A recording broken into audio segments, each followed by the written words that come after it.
तर या सगळ्या गाठीभेटींवर पृथ्वीराज चव्हाण यांनी देखील प्रतिक्रिया दिलेली आहे. पवारांच्या पक्षाचा अजेंडा त्यांनाच माहिती आहे. खासदार भेटीवर पृथ्वीराज चव्हाणांनी ही प्रतिक्रिया दिली. जोपर्यंत ते जात नाहीत तोपर्यंत ते आमच्या सोबत आहेत, पृथ्वीराज चव्हाण असं देखील म्हणालेले आहे.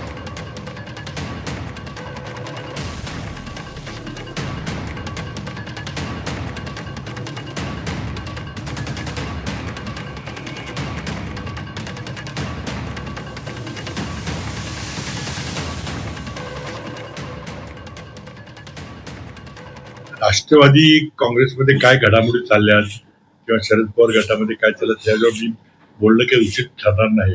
ते तुम्ही सांगताय, मीडियातून ज्या बातम्या येतात त्यात आम्ही ऐकतो. आम्हाला कोणी काही सांगितलेलं नाही की कशा करता भेटणार आहेत, अजेंडा काय आहे. मागच्या वेळेला ते भेटले होते, मला सगळ्यांना सांगितलं की त्यांनी शेतकऱ्यांच्या प्रश्नावर ते बोलले, असं ते म्हटले होते. एकदा दोघंच येऊन गेले होते. त्यानंतर पुन्हा ते म्हटले की नाही, मी ते जनजीच्या आंदोलनाबद्दल बोललो. काय म्हणतात ते मला माहिती नाही. काय अजेंडा आहे तर त्यांना माहिती असेल, मला त्यावर काही टिप्पणी करणं योग्य वाटत नाही.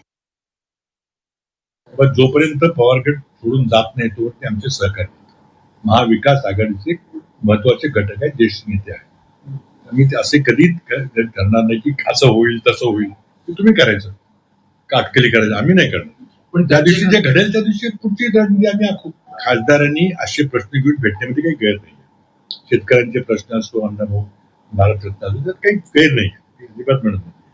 ते मुद्दे मांडले असतील तर त्याचं स्वागत आहे. पण त्याच्यापेक्षा आणखी त्याला काही राजकीय संदर्भ होता का नाही ते सांगता येत नाही.